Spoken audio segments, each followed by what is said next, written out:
Hello, my darlings, and a very warm welcome back to my vlog on relationships, in which I share with you tips and communication tools in how to have better communication in your relationship. This is all based on a relationship practice that myself and my husband created over 30 years ago, that we still do every day, by the way, that I am passionate about sharing to the world for free to help couples all over the planet have better communication in their relationships.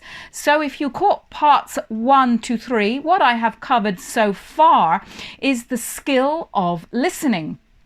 When I was a relationship coach a few years ago, probably the biggest complaint that I heard from couples on both sides was that they did not feel listened to. That by far and away was the biggest problem. But interestingly, both parties made the same complaint. Curious, huh?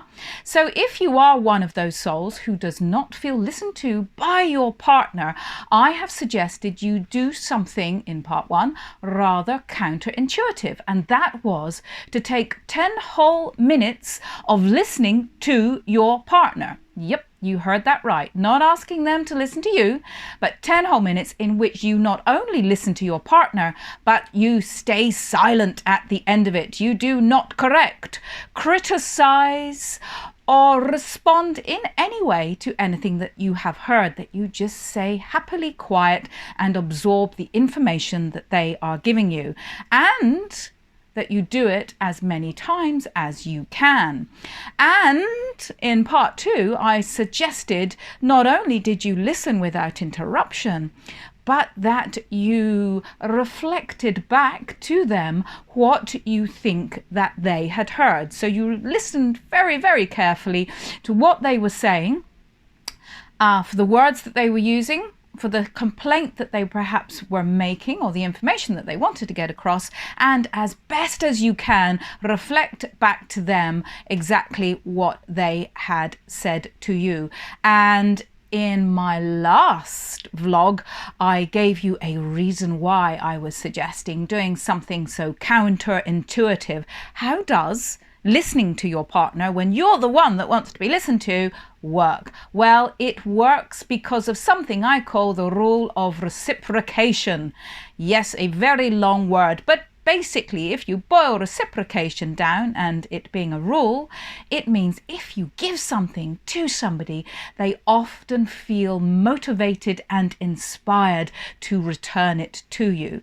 And trust me on this, it works. I know it works because I have taught it and I employ it in my own relationship. Granted, it's not always easy to do when you're feeling cross or upset at your partner. But trust me, my loves, it will pay dividends. Okay, so I will expound and explain a little bit more on why. Also, in my last vlog, I suggested you take things a step further, not just listen to your partner without interruption, not just reflect back what they said and check in with them that you had got that correct and accurate, but that after listening that you took some time out and wrote down what it was you thought they were trying to communicate. Now, why do I say that? They've just communicated to you.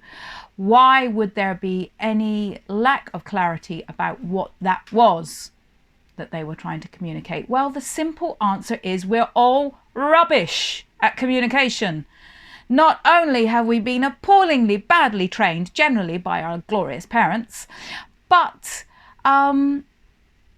there's often such a build-up of emotion within us from not communicating well and not being listened to, that rather like a pressure cooker, when that lid is taken off in those first times of finally being able to express yourself, that lid comes off like an exploding bomb, and out somebody's feelings and words come in a great old tumble and jumble, often accompanied by large doses of anger, upset, or tears, which tends to muddle the picture.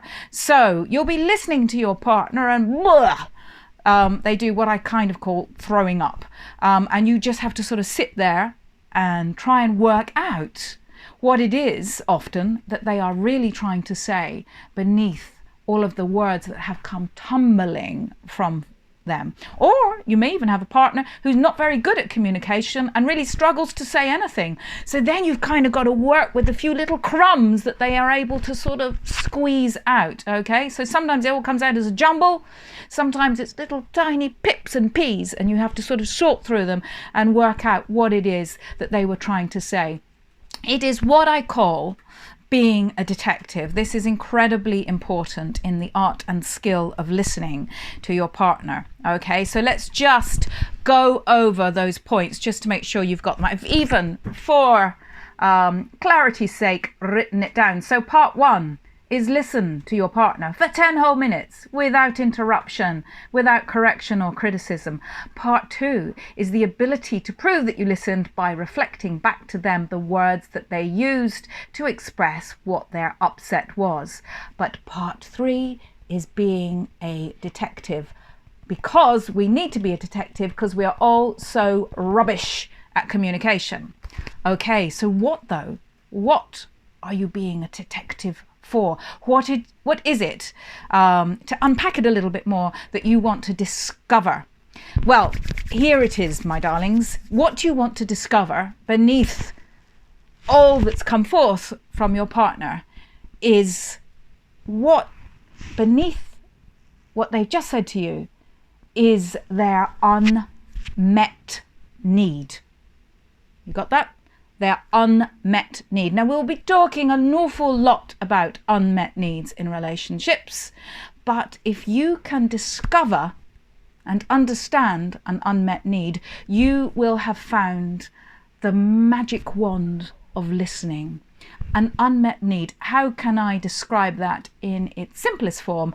It is something that is fundamental to their well-being and their happiness.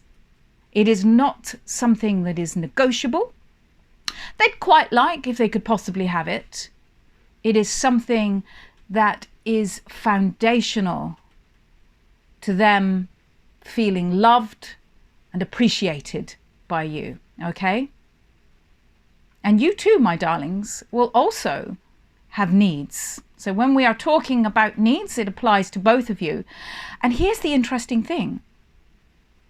In all my years of coaching, my other great discovery was that pretty much all of us don't even know what our needs are. We know it at a sort of unconscious level, but we are very, very bad about connecting to and verbalizing what they are. And that is why we are also terrible at actually expressing it.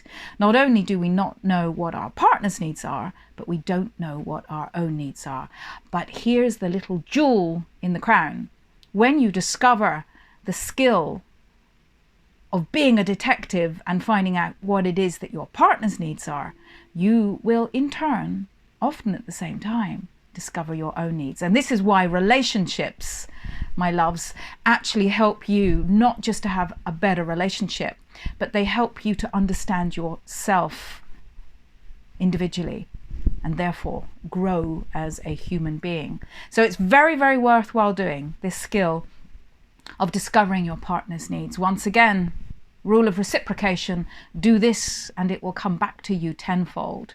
So when I'm talking about needs, what do I mean? What is a good example of a need? Well, it might be the need in your partner to be respected. It could be a need to be appreciated. It could be a need just to have quality time with you.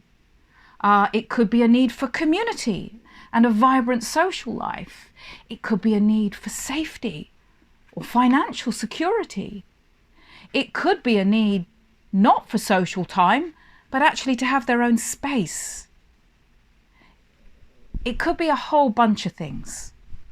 So you, my darlings, are now set forth upon a mission of listening to your partner. So keep going with this exercise, okay? Keep listening to them for 10 minutes a day if you can manage it, to discover beneath their communication what their unmet need is that they are endeavoring to express. Okay, that's your homework for today. Go forth, my wonderful detectives of love and communication, and enjoy, and come back to me next week for next week's vlog, when I shall take things deeper down the rabbit hole. Okay, have fun. Bye for now.